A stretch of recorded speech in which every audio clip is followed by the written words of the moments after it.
right now, our organization Torch, the Torch Center in Houston, Texas, the glorious Torch Center in which I am sitting right now, recording this for you. We are hosting our annual fundraiser at givetorch.org. That's the website for the fundraiser. Every donation is doubled. You can find the link in the description of the podcast. Click it, make a donation, make a generous donation, givetorch.org, and support our great, fantastic, splendid organization in 2025.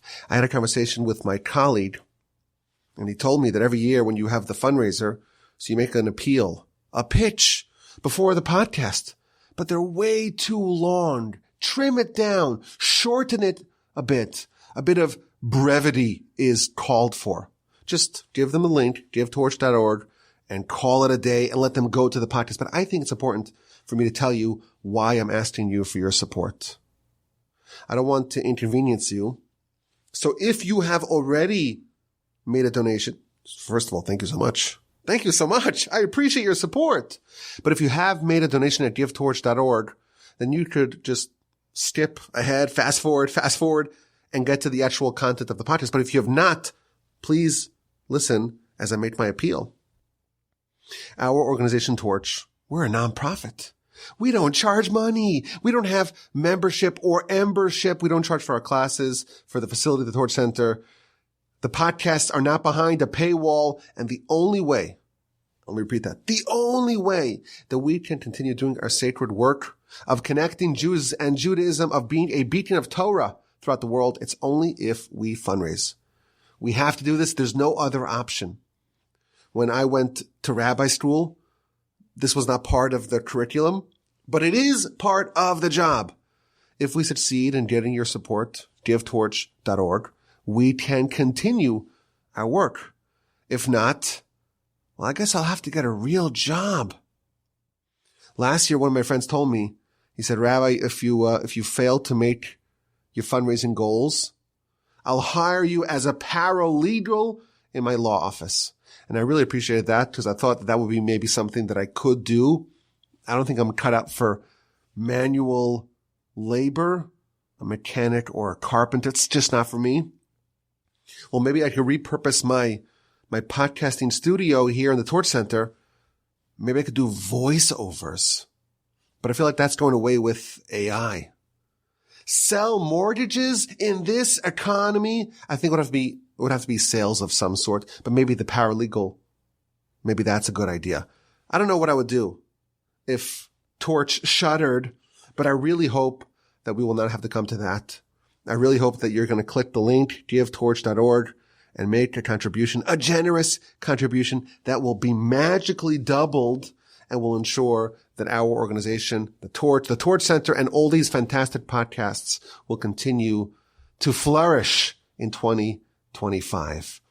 Our organization has a philosophy to not try to fundraise every year, to not make appeals once a month, and to do dinners or Chinese auctions or all sorts of gimmicks to fundraise. We try to compress all of our fundraising into one campaign. It takes a week, maybe a week and a half, maybe 2 weeks, but we try to get everyone to pitch in. All of our friends, all of our listeners, all of our past donors, everyone to contribute, give their annual gift to Torch, do what you can do, support our great work. And this is happening right now. So again, I'm asking for your friendship and your support and your partnership. Visit givetorch.org. Every donation is doubled. Give what you can give and help make this campaign a success. So I'll ask you to pause the button, hit pause on the recording, visit givetorch.org and give what you can give to support the great work of Torch and the podcast. Okay, I'll wait. I'm not going anywhere. Hit the pause button. Take your time. Okay. If you listened and made a donation, then now you can fast forward until the podcast. But if you haven't been convinced, I want to try to persuade you. And I say this, try to be as sincere as possible. I don't like to tout my successes or the successes of my colleagues. But I really think that we're doing a fantastic job in our mission. And it's the most important mission of them all, to be ambassadors for God, to spread his word, to spread his holy Torah in the world. And that's what we do. My colleagues and I in the Torah Center, we're laser focused on trying to do this, of course, locally in Houston, but really all over the world, globally with our digital offerings. I'm asking you for your partnership. We cannot do this alone. We need partners. Anyone who contributes, anyone who donates right now, givetorch.org is a partner. Congratulations. You can make partner. Your parents will be proud. And there are perks to this partnership. Every week, for example, we have a new Parsha podcast. We just finished the ethics podcast. Now we're re-releasing it in 2025. We have the incredible series of Torah 101. This is an unparalleled Torah enterprise. All over the world, people are listening and learning and enjoying and being inspired and uplifted alongside all of us. And I'm sitting here in the Torah Center, and we work day in and day out, week in and week out, to prepare exquisite, incredible, compelling, intriguing, valuable, relevant content to help disseminate, with the help of the Almighty, the will of the Almighty in the world. And how do we do this? We have an army of partners. All of the donors are part of this incredible venture. They have a slice of the action. I think it's a fantastic deal. This is what I'm offering. This is what we're offering here at the Torah Center. Give what you can give. And if you give a lot, that's amazing. Every donation is matched. And if you give a little, we love and we cherish, and we're privileged to have your support. As long as you give what you can give, you're a partner. GiveTorch.org. Every donation's doubled. And I like to say this publicly and on the record so everyone can know the merits that we have, and I hope we have merits in heaven for spreading Torah, for teaching, for enriching people's spiritual lives, in doing something to feed the soul. That merit, I hereby declare, everyone who contributes is part of it. The partners are included. And I like to say this because I think it's very persuasive. Someone who doesn't contribute, first of all, if someone doesn't contribute, that's fine. We love them nonetheless, but they're not partners. And that's so unfortunate. And they wouldn't get the merits. And that's so unfortunate. The Torch fundraiser, it's at givetorch.org. This is the only annual fundraiser.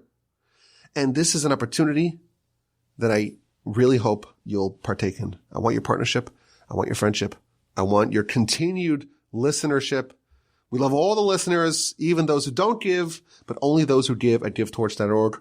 Only they are partners and get a portion in our merit. Everyone else, of course, gets a portion in their own study, and that's nothing to sneeze at. But the merit of all the listeners all over the world are only for those who contribute. The bang for your buck is fantastic. The amount of people who are learning and whose lives are being changed as a result of what we're doing here in the Torch Center, it's staggering. And I know you may be thinking, I want to skip ahead to get to the content of the podcast. But I'm urging you, please press pause, visit the fundraiser, givetorch.org. The link is in the description, and give what you can give and join this incredible team, join this incredible partnership. Please, God, if we succeed in reaching our goal, I pledge I'll do what I can with the help of the Almighty to continue doing this work for another year. I hope I won't need to learn how to be a paralegal, or what was the other idea we had? To sell mortgages, to sell cabinets. I really hope it won't come to that. I really hope you'll take the time to pause the podcast and give some love at givetorch.org. I think it's a good investment. Give me a boost. Partner with us. I need you to give what you can give at givetorch.org. I know it's a hassle. I know it's hard, but it's worth it, and you won't regret it. Thank you so much for hearing me out. Thank you for pushing yourself to give what you can give at givetorch.org. Thank you for another amazing year. Please, that'll be a fantastic year for all of us. And of course, for our brethren, especially those in Israel. Thank you for your friendship and your partnership and your support. And my email address is rabbiwolbe@gmail.com. And the address for the fundraiser, you remember it by now, givetorch.org. The pitch is over. Now it's time for the podcast. We are continuing in our mitzvah series that we have resurrected from the dead. I looked at the calendar dates for the previous mitzvah discussions. It was 7 months. We went 7 months without picking up where we had left off. So we're going to fix it. We're going to start doing more mitzvah discussions, and we're up to mitzvah number 154. And today we're going to do 4 mitzvahs: 154, 156, 157, and 471. This is a companion to the previous set of 4 mitzvos. Previously, we had 4 mitzvos with regards to kosher. You want to inspect the animal, make sure it qualifies as a kosher animal before you consume it. And now we have these 4 mitzvos that are prohibitions against eating non-kosher. Non-kosher animals is one, non-kosher fish is another, non-kosher birds is a third, and the fourth is non-kosher creepy crawlers, bugs, insects, bees, flies, and grasshoppers. All those are prohibited. There are, of course, grasshoppers, as we mentioned last time, that are kosher. There's 8 species of kosher grasshoppers. Besides for that, all of those creepy crawlers are prohibited. Now, the Sefer Chinuch, which is the book that we are using to navigate through the 613 mitzvos, he spent some time in mitzvah number 154, the mitzvah to not eat a non-kosher animal, both a behema and a chaya, a domesticated and a wild animal. He spends some time explaining just the technical, legalistic aspects of how we know that the non-kosher animals are actually prohibited, because the Torah never says not to eat from the non-kosher animals. It says eat the kosher animals, don't eat the ones that have one sign but not the other, but doesn't explicitly say don't eat the animals that have 0 signs, that don't have the split hooves, and don't chew its cud. So of course we can infer, if the Torah says you need to have 2 kosher signs, and if you have 1 it's not enough, certainly if you have 0 it's not enough. We can infer that, but he goes through some of the technical legalistic arguments to explain why it is actually prohibited, meaning it's not just the 4 that are mentioned, the ones that have one sign but not the other. The rest of them are prohibited as well, and he explains exactly how. Now, why do we have this mitzvah?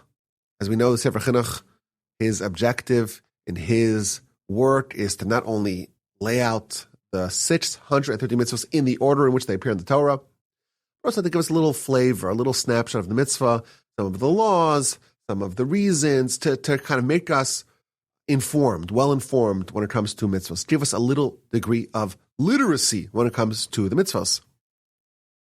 So the reason that he offers for all these mitzvahs of kosher versus not kosher is because Almighty God created both the animals and the Torah.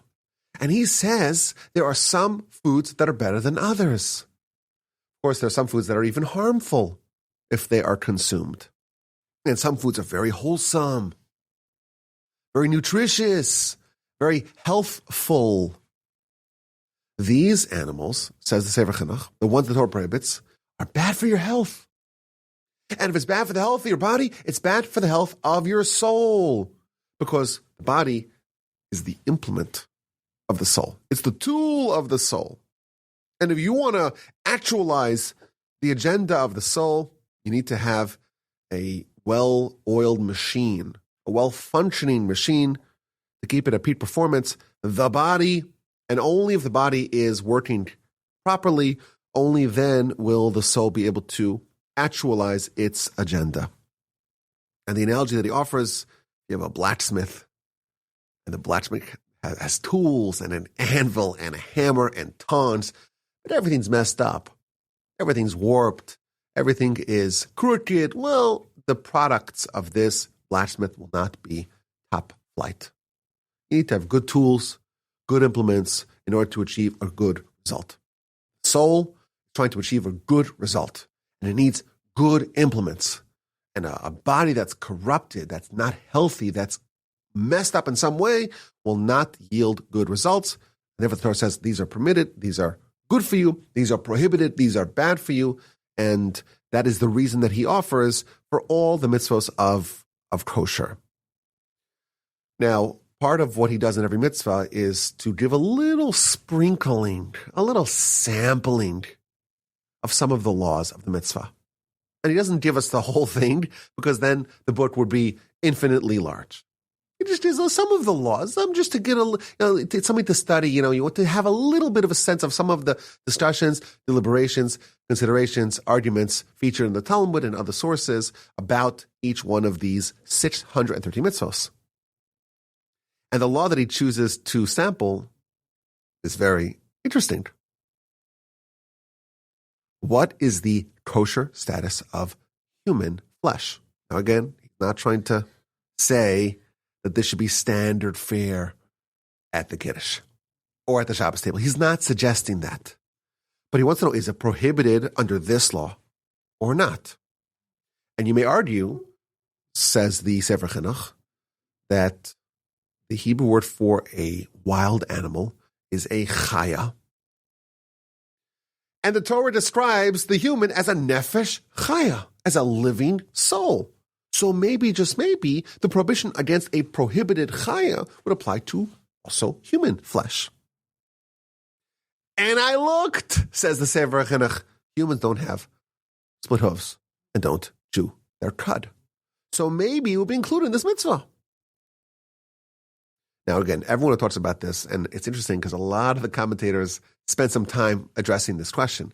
None of them are considering to say that this should become something that is part of the diet, the cuisine. No one's suggesting that. And everyone agrees it's prohibited. The question is, what is the degree of prohibition? And there's lots of different factors. Some say it's prohibited because of this law. Law says, got to be kosher animal. What does it mean? Split hooves, chew its cud. Humans don't qualify. Humans are, it's not kosher, just like a donkey is not kosher. Others say, well, a human is either alive or dead. It can't be both, can't be neither, either alive or dead. Well, if the human is alive, then it's Eivra min hachai. It's a limb from a living animal. And if the human is dead, there's a prohibition against benefiting from any corpse. So regardless, it's prohibited. But not necessarily because of the kosher ramifications or the kosher laws, but because of other laws. And others suggest, well, it's not prohibited with the stringency of a negative prohibition. Rather, it's prohibited with a positive prohibition. Again, this is a little technical, a little inside baseball, a little in the weeds. But there is a convention that says that if the Torah says this is permitted, you can imply and infer from that something which is not this is prohibited. So it doesn't explicitly prohibit it, but as long as it's not included in what is permitted, it is de facto prohibited. So a human, some argue, human flesh would be included. It would be prohibited not with the same severity as a negative prohibition, but the inferred prohibition, if it's not included in the positive, it must de facto be in the negative. Very interesting discussion. Very fascinating. And he cites actually an interesting argument. As we know, anything that is a derivative of a non-kosher animal is also non-kosher. So is milk kosher or not kosher? Well, it depends. Where does the milk come from? If the origin of the milk is in a kosher origin, well, the milk is permitted. If the origin of the milk is in a non-kosher origin, pig's milk, camel's milk, and so on, well then, because it is a derivative of a non-kosher animal, it is prohibited like the source material. Blood's prohibited from a secondary mitzvah. It's a mitzvah not to eat blood. But there's a second prohibition against eating blood, which is because it is a derivative of a non-kosher animal. Accordingly, what's the status of human blood? Is it kosher or is it not kosher? Is it prohibited only because it's prohibited to consume blood, or is it prohibited also because it's a derivative of a non-kosher animal? And the Ramban says that there's a law that states that suppose someone has poor dental health and their gums are bleeding, or they just flossed for the first time in a while, so their gums are bleeding. So what's the halacha? There's blood in their mouth. Must they constantly be spitting out the blood? Or if a little bit gets swallowed, it's not the end of the world. It's permitted. So the law states that so long as the blood is still in someone's mouth and has never left the mouth, it would not be prohibited if they would swallow some of that blood. But wait a minute. If a human is a non-kosher animal, well, then the blood should be prohibited, not because of the blood prohibition per se, but because of the derivative of a non-kosher animal. So even though it's not a problem of consumption of blood, it's a problem of consumption of a derivative of a non-kosher animal. Says the Ramban, well, that's a proof. The human, not a non-kosher animal. It's prohibited, again, for other reasons, as we have seen, but it's not considered under this category of a non-kosher animal. Very interesting, very fascinating, and very impractical discussion, because again, no one's proposing that it should be consumed and it should be eaten, of course. And as we mentioned, if the human is dead, it's prohibited because you cannot benefit at all from a human corpse. It must be buried properly and so on. But it is an interesting discussion, and it's noteworthy that the great sages of the medieval era, the great Rishonim, they actually discuss the precise reason why it would be prohibited. Now, mitzvah number 156 is to not eat a non-kosher fish. As we know, there are two signs that make your fish kosher, and they are fins and scales. And every animal that has scales, we're told in the Mishnah, has fins. And accordingly, or every fish, let me be more precise, every fish that has scales has fins. And therefore, that's the easy way to determine if the fish is kosher or not. And if it is kosher, go enjoy. If it is not kosher, it is prohibited under this mitzvah, mitzvah number 156, to not eat from a non-kosher fish. Now, the Sefer Chinuch gives very short treatment to this mitzvah. But in the Art Scroll book of the Sefer Chinuch, which we have a set of in the Torch Center, and it's a wonderful, wonderful set of books, and I like it particularly because it's not only a translation. Most Art Scroll works are just a translation. But this is actually, it's a commentary, and it has very rigorous notes, and at the end of every mitzvah, it has an insight, some deep discussion or some sort of fascinating discussion related to that particular mitzvah. So, in the insight at the end of mitzvah number 156, it talks about something very interesting, which I did not know. The Mishnah tells us that there is a rule that states that we have two requirements, the fins and the scales, but if it has scales, it necessarily has fins. Well, apparently, there was some sea creature, the Stinkis marinus, which is, I guess, the actual name of the species. And it has scales. And it doesn't have fins. It doesn't use fins to navigate the water. It has like these little feet, apparently, that it uses to wade through the water. Now, this particular creature, it was also poisonous. So is it kosher? Is it not kosher? We have one rule in the Mishnah that says that scales is all you need to find. You find scales, you know it's kosher. Because if it has scales, it has fins. And this one apparently has scales, but does not have fins, or doesn't have classical fins. It has little flappy feet. I haven't seen a picture of it, but this is what it says over here. But it's also poisonous. So is it permitted to eat? So it brings some interesting discussions about this particular question. For one, it cites the opinion of the Tosas Yamtif, who is incidentally an antecedent of ours, one of the great sages from the just after the period of the Rishonim. And he says that the ways of the Torah are pleasant. It's a verse in Proverbs, Mishle, Dirachea Darchino. The ways of the Torah are pleasant. Everything the Torah tells us is good. It cannot be that there's an animal that's kosher and poisonous. It just can't be. It can't be. So I don't know about fins and scales and all that. This is not a kosher animal. That's what he suggests.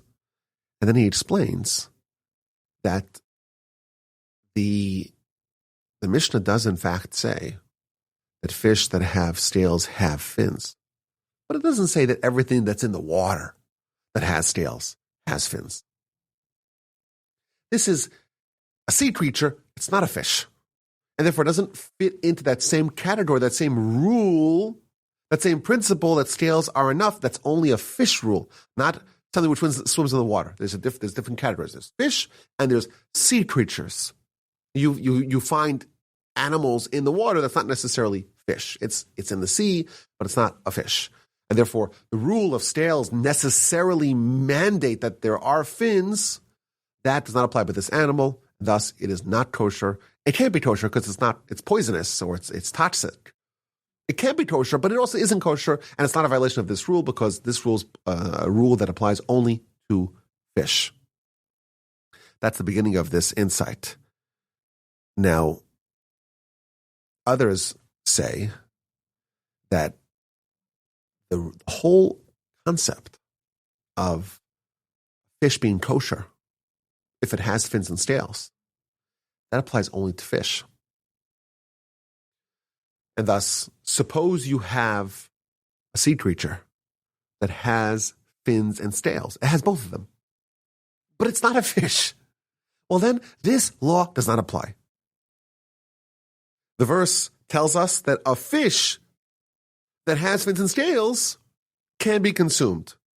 A sea creature, even if it were to have fins and scales, even if those little flappy things on the end of its feet are considered fins, others argue, and they bring all the sources here, and we didn't go through all the details and all the debate, but just a little flavoring, a little sprinkling of the mitzvah. So what he's saying is that even if it were to have fins and scales, but it's not a fish, it's a sea creature, it is not kosher. And then it cites another opinion, a different opinion, that says that any sea creature, that the rule of the Torah of fins and scales permitting fish, it's not just fish, it's anything that's in the water.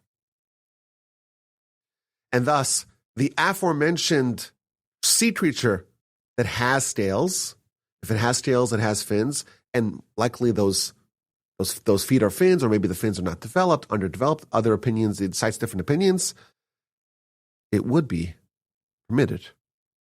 Now, I don't think anyone's really jockeying to have this added to the fish and chips restaurant on the corner, but I found this to be very interesting. I knew nothing about this.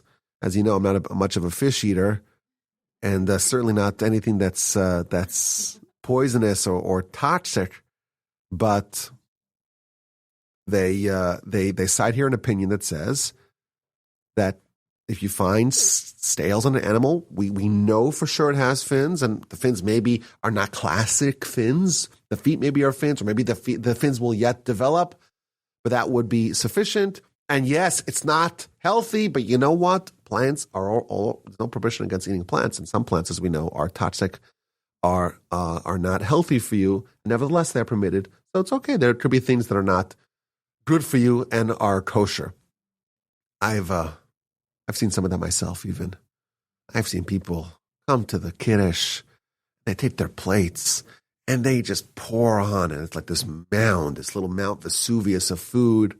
And it's all kosher. You're eating way too much. Not healthy. Not good for your blood sugar. Not good for your girth. Not good for your heart health. Not good for anything. So there are challenges. We have to wrestle with free will challenges, even when it comes to kosher. Now, they cite another interesting discussion here about the adhesiveness of the scales. I don't get too close to fish. I'm not even in the summer when we go to the cottage in Canada. Kids are always fishing. I don't do fish. I don't. Hey, everyone has to have a limit on how many different hobbies they have and how many things they're interested in. Fish and everything fish related is just not one of mine. But they like to go fishing. And, they could see, I've seen them filleting fishes, and I stay far away from all that. But the word for scales in Hebrew is a kaskeset, which means like a coat of arms, not a coat of arms, or like armor, like an armor that a fish would have. And thus it has to be, according to the citations that it cites over here, it has to be scales that are actually distinct from the body of the fish. And thus you could remove the scales without pulling off the skin. Like an addition, it's like an armor that's placed upon the skin of the fish. And thus they talk about a certain fish, a certain animal, that it does have scales, but it seems like you can't just scratch them off. So is this animal kosher or not? And they cite a dispute about this particular animal and others, that how adhesive must these scales be? What if you just, put some soapy warm water and it comes off? Would that be enough? Does it have to be removable by your finger and so on? That is a debate that is, again, something I knew very little about. How much of a requirement is it that the scales must be removable? If you need to do surgery to remove it, well, maybe then it would be prohibited, because that's not the definition of scales. Scales have to be something which is more easily removable. Very interesting discussion. Okay, mitzvah number 157 relates to non-kosher birds. And there's a different system that the Torah uses for telling us the prohibition of birds versus the prohibition of animals and of fish, and even of grasshoppers, as we mentioned last time. When it comes to animals, we have signs. And therefore we know what defines a kosher animal, what defines a non-kosher animal. When it comes to fish as well, we got the fins and the scales. When it comes to the grasshoppers, we talked about the wings and the legs and so on. The extra jumping legs on top of or behind the legs. That's what describes for kosher grasshoppers. When it comes to birds, there are no signs in the Torah. Instead, we have a list. There's a list of 24 birds that are not kosher. Everything else is permitted. Any bird that's not on this list is permitted. Well, what's the list? It gives a whole bunch of Hebrew words. Which animals are that? We don't necessarily know. The nesher, the paris, the oznia, the da'ah, the aya, the orev, and so on, the basayana, the tachmas, the shachaf, the nets. We don't know what these birds necessarily are. So we know for sure what the Talmud says, the Midrash says, everyone says this, and the commentators all say this. We know for sure that if it's not one of these 24 birds, well, then it's kosher. But we don't know the identity. We're not experts in determining the identity of these 24 species referenced in the Torah. And therefore, the Sefer Chinuch tells us that the sages gave us signs. Even though the signs are not in the Torah, the sages devised a system of signs, and we mentioned this last time, that there are several signs. Does it claw or not? Does it have the elongated toe or not? Does it have a crop? Is the gizzard easily removable, and so on? These are the signs that our sages in the Talmud devised for us based upon their study of these 24 birds and their knowledge of all other birds. We were the original bird watchers before it was in vogue. They had more comprehensive knowledge about these birds, and therefore they devised the signs for us. Now the Ramban, in fact, interestingly, he tells us, well, why doesn't the Torah give us those signs? He says, well, if you have an animal, it's easy to monitor, to go look and see. Birds, they're flying around. It's harder to pin them down, to find them. And therefore the Torah made it simpler for us by saying, well, all birds are permitted with the exception of these 24. And thus it's actually a simpler system, because actually the majority of birds are permitted. Nevertheless, the sages said, okay, we'll give you a system of signs that you can use. Now, the Sefer Chinuch has a very long discussion about the animals that have this sign but not that sign. How many animals qualify? Does it have this one, not that one, a third one? This has two but not the other two, and so on. Very long piece. And he summarizes, or at least the Art Scroll summarizes it at the end. If a bird claws, well, then it's not kosher. If it has all three physical signs of kashrus, we automatically know that it does not claw, and therefore it's kosher. It goes through all of them, the different permutations of birds and which categories they fall in and when they would be assumed to be kosher or not. Now, as a matter of law, the Shulchan Aruch, which is the code of Jewish law accepted by every stream of Judaism as authoritative, as halachic, the Shulchan Aruch follows the opinion of Rashi. And Rashi already says that we don't know. We're not proficient as we once were to know exactly which birds are kosher, which birds are not. What are these 24? To know exactly, does it claw or not? The Talmud even cites a case that there was one bird that the sages analyzed, and they said, well, this one doesn't claw and follows all the requirements, and it seems to qualify. It's kosher. And then they looked on the camera at night, and it was clawing. They said, oh, it was the pump fake. It faked us out. It pretended to not claw, but actually did claw, and it said it is prohibited. And that gave the sages pause and say, well, maybe we're not such experts. Maybe we should not rely on our ability to look at these rules and these classifications and say which birds qualify and which birds don't. And therefore, what we do to determine if a bird is kosher or not, we follow tradition. Only birds that were accepted by tradition as being kosher, only then do we eat it. We don't rely on our own ability to determine if it's kosher or not, to be able to see, to know which species are referred to in this list of 24. We don't do that at all. Instead, we rely on tradition. If it was eaten by our parents and grandparents and great-grandparents and centuries and centuries and centuries, then it's kosher. Otherwise, we avoid it. And regarding this, there's a lot of discussion, particularly about the turkey. Because the turkey is native to America. And they came to America, 1492, something like that? What about all the people eating turkey today? Was there a tradition? Rashi lived in the times of, the 11th century. Way before turkey was brought to Europe. And somehow, turkey was discovered in America. They brought some of them back to Europe. They populated Europe with turkey. And everyone loves it. And everyone wants to eat their shawarma. And the Thanksgiving parties.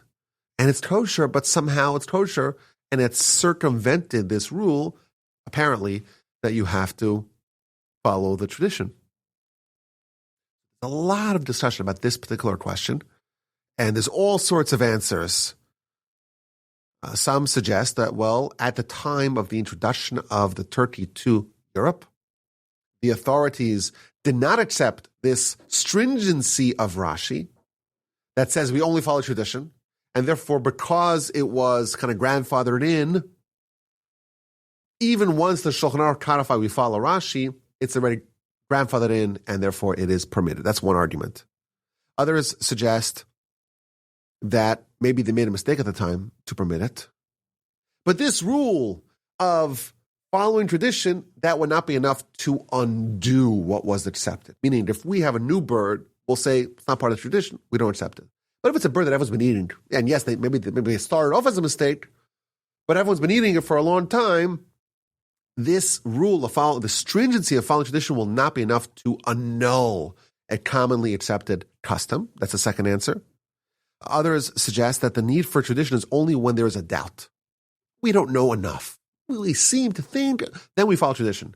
But with respect to the turkey, it was so clear, it was abundantly clear that this is not one of the 24. This is permitted, and therefore the rule of following tradition does not apply. And the most interesting answer,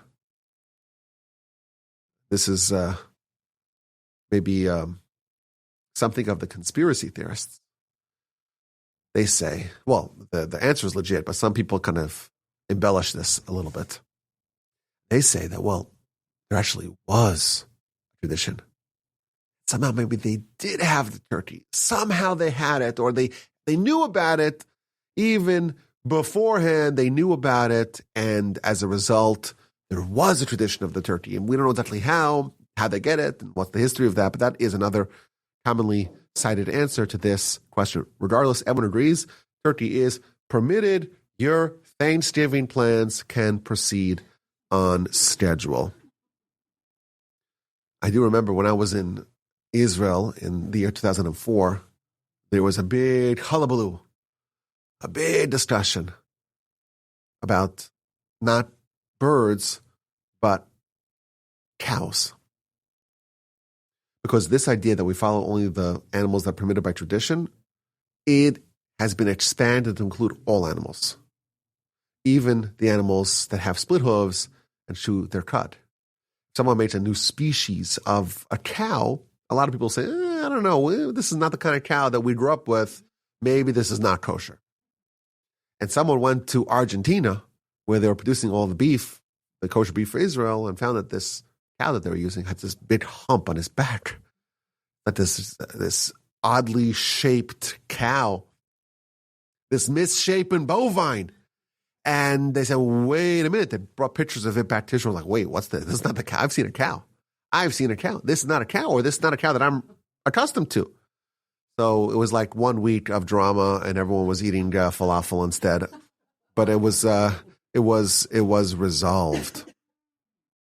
Finally, we have mitzvah number 471 that talks about creepy crawlers, bugs, insects, flies, bees, etc., wasps, and anything else that is not amongst the list of kosher grasshoppers. They would be prohibited. And that's why some people, when they want to, let's say, make rice or beans, barley, and as we know, some of these are infested. You have to inspect them. You want to eat a strawberry. Strawberry is kosher, but strawberries are very often full of bugs. Strawberry is kosher. You're not eating just the strawberry. You're eating also the bugs that are cleaved to it. Blueberries and so on. Lots and lots of different animals are maybe even invisible. They're there. There was the big drama about the New York City water because someone took the water and put it under a microscope and says, look, it's teeming. It's crawling with all these little bugs. And you think it's water. You don't even see it. But you're gulping down water plus all sorts of other little buggies. So is something which is invisible, it's invisible, is that included or not? Fascinating discussion. Some people install these very high-tech filter systems that would remove all that, all those bugs from the water. But if you're eating rice is kosher, bugs are not. Strawberries, blueberries, and so on, they're kosher. The bugs that may be there are not. Lettuce. You want to have lettuce. You want to have a nice salad. Most lettuce that you buy, like in Costco or wherever you buy it, it actually has bugs in it. Most of them, full of bugs. So you're eating the lettuce, which is great, but you're also eating bugs, which is not kosher. Now we have in our community, we have the Kosher Organization of Houston, the HKA.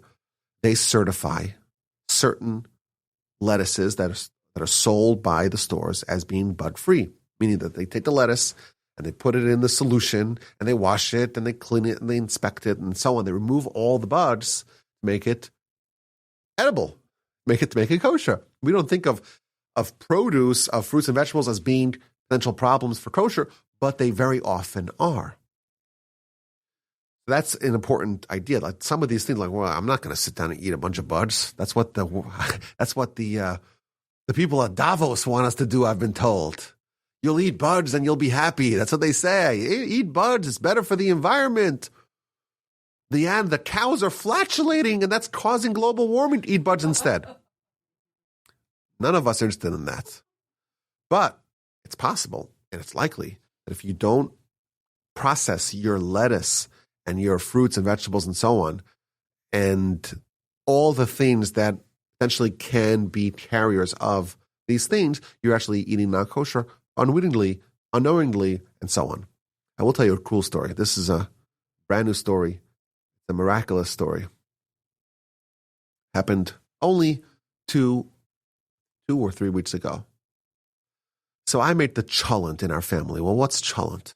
Cholent, like a dish, stew, potatoes, beans, barley, meat, put into a big crock pot, lots of spices, and you put it on before Shabbos, and you eat it Shabbos morning. And there's a long history to it because the Karaites would say you can't have anything hot on Shabbos because you have any fire on Shabbos, and we know that you can have hot food on Shabbos provided that the heat was set in motion before Shabbos. And in order to dispel the misconceptions of the Karaites, we all eat the cholent on Shabbos morning. And it's kind of a man's thing. It's like barbecue. It's kind of a man's thing. I made the cholent in the family. Put the potatoes in, and then you put the beans and the barley, you put the meat, lots and lots of spices, make it a little spicy to give it a little kick to it. That's my thing. Now, if you buy the barley, you can buy barley. Barley's kosher, right? It's just barley. You buy the Jewish brands that are made by Jewish companies. They all have a sign that says on it, you have to inspect them. You have to inspect it before, because you don't know, this is uninspected. Just take the barley, you don't know if there's any buds there. You got to inspect it. You open up the non-Jewish brands, it doesn't say anything about inspecting it. It just says it's just barley. Because if there's one bud in every 500 pounds of barley, it doesn't matter. There's no problem. There's no violation of any FDA or any health agency, nothing. Nothing wrong with that.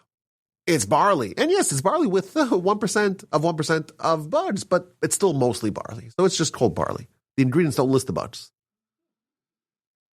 But the Jewish brands say, well, listen, there's a chance that there's buds here. So, but what I do is I just pour it in and I just give a cursory look. You know where this is going, right? So this is the story. So my mother, very special woman, very righteous, very righteous. So she makes challah for Shabbos every Friday. And what she would do is she would sift the flour. Take the flour, take a sifter, you sift it to remove and make sure there's only flour going into your challah. Like my memories of like Friday is like my mother sifting flour. I remember I once asked her, I said, Ima, did you ever find a bug? She says, no, never. I said, so why are we sifting so much? Why are you sifting so much when there's no infestations there? She said, hey, this is what we do. This is my mother, this is what I'm doing. Okay, so she is very righteous. I was making the cholent a few weeks ago, and I was thinking about this story. I'm like, it seems so unnecessarily cautious to worry about to sift it. As I'm pouring in the barley, I'm thinking about that. And then when I pour it in, I look at my hand, I'm like, there's a little bug on my hand. I'm like, oh no. There's a bug on a tiny little bug. And I'm like, ooh. So I look in the bag of the barley. And I'm like, 1 bud, 2 buds, 3. This is infested with bugs. I already have a big hunk of meat there in the crock pot. It's a big hunk of meat there, and all the potatoes are there, and lots of barley that I didn't inspect. And I remember, like, it was an amazing thing. Like, as I'm thinking about my mom, it's just a random thought. I'm pouring in the barley, and then I look, and I'm thinking in my head, like, is this so unnecessary, overkill, unnecessarily cautious? And then, boom, there are the buds on your hand, in the bag, and now it's in the pot. I pulled out all the stuff, so I said, okay, I'm not going to, I haven't seen any buds going in, but if there's buds on my hand and the buds in the bag, maybe there's buds in the crock pot.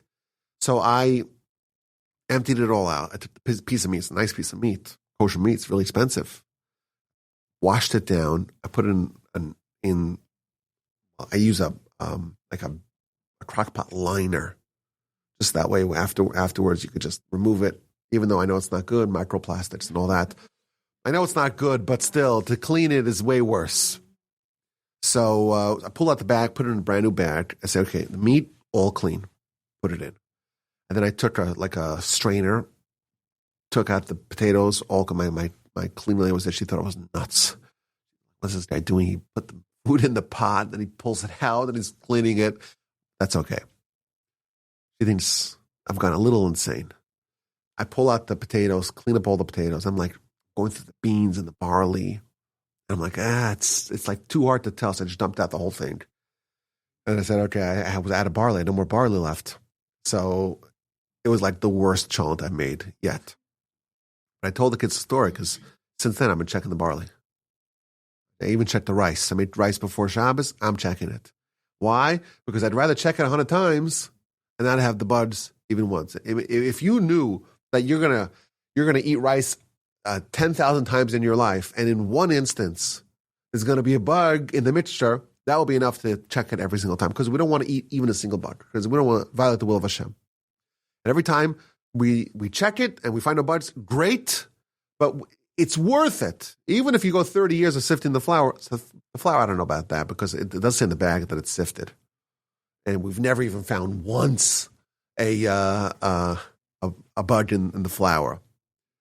But when it comes to the rice and the barley, please God, that's the plan from now. Henceforth, we're going to check it. We learned our lesson. And Mom was right again. What can we say? Mom was right again. I will tell you that, I've had the great fortune of keeping kosher my whole life. Never ate a McDonald's or a Burger King, or I understand that Chick-fil-A is very popular. Never had it even once. There's a Whataburger in our neighborhood, and whenever the wind patterns are pushing the air south, the whole neighborhood is blanketed with this incredible aroma, and I'm like, I think I get it. Never even walked in there once. You could go in there if you need to use the boys' room. You could go there if you want to buy a Coke. It's not a problem. Maybe it's the problem to eat the Coke, drink the Coke, but that's a separate discussion. Not good, full of sugar, but never ate it once. So this is not a challenge for me, this whole subject. But I will tell you, if someone is considering adopting the laws of kosher, today is the golden age. There's so many options available. You go to any supermarket in America, you find kosher food. It's easier than ever to keep kosher, thanks to the incredible work of the various kosher agencies that go to plants and go and inspect. They even have kosher Skittles now. It used to be you had to import them from Europe or Israel, but now they're making the Skittles in the United States. It's not yet done, but they're making it. I've been told they're making them kosher. Everything is made, all certainly mass-produced, ultra-processed, which is bad for a separate reason. But all those things is just kosher. Everything's kosher. It's more expensive, but so is grass-fed beef. And it's more expensive, but it's better for you. When they slaughter the animals in a kosher slaughterhouse, they open it up and they look in the lungs and they look to inspect to see does it have any cancerous lesions on it. And if it does, they say, okay, you go to the non-kosher pile. Let the non-kosher people eat that. It's not good enough for the kosher people. I've heard that only 30% of animals that were slaughtered kosher pass the inspection. So it's not just kosher and better for you spiritually. It's better. The animal is sickly. If it's fine. It goes non-kosher pile, let all those people eat it. In addition, the commentaries tell us that you want to develop a connection with the Almighty, you want to have the ability to flourish spiritually, you have to make sure that you are a conducive vessel for it. And if you defile yourself and you make your body more coarse and you plug up the portals, that's what non-kosher food does for you. And the Mesil Shem is a very famous essay where he talks about how if someone wants, this is his words, true knowledge and the spirit of intellect that the Almighty gives to the righteous ones and to the pious ones, you cannot have any non-kosher because it just plugs up all those portals. And it makes a person more coarse and more animalistic and more submerged in the physicality of this world. And therefore, I think this is something which is, it's not easy to do. It's certainly not easy to adopt. especially, if someone likes to travel. We went to Dallas for a couple of days. We tried out the kosher pizza shop there and the kosher meat place and the kosher Chinese place, which somehow is called Tokyo Bar. There's a Chinese. There was nothing Japanese there. But I guess, what do Jews know? It's Far East, Tokyo, Shanghai, Beijing. It's all the same. Chinese, Japanese.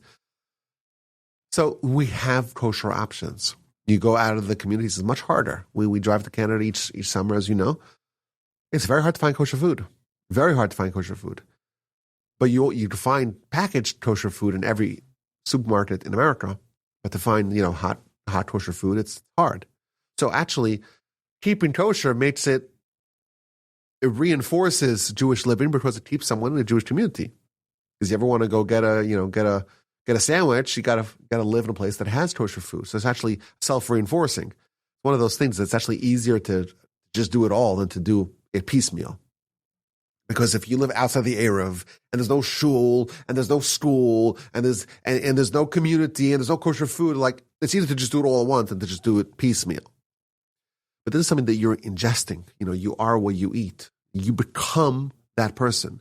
And if you take a non-kosher animal or non-kosher food and you say, I'm going to make this me, what are you doing to yourself? You're taking yourself and making yourself less of a vessel for anything holy, anything pure, anything spiritual, anything righteous, anything elevated. It affects the actual interface that you have with life. And that's why, again, it's easier than ever. I would very much encourage someone to take some step to improve and elevate their kosher life. But this is mitzvah number 154 and 156 and 157 and 471. The prohibition against the consumption of non-kosher animals, non-kosher fish, non-kosher birds, non-kosher creepy crawlers. We're back on the mitzvah series. We've now done 3 installments. It's great. I'm enjoying it. We're picking up some momentum. Please, God will continue. We have a lot to go. We're up to 150. We're in the 150s. We have to get to the 610s. So we have some time. There's a lot more to discuss. Of course, my email address is rabbiwolbajim.com. Send me your questions, your comments, and your feedback. I deeply cherish when y'all reach out. Thank you so much again. 154, 156, 157, and 471. Prohibition against the consumption of non-kosher animals, fish, birds, and bugs.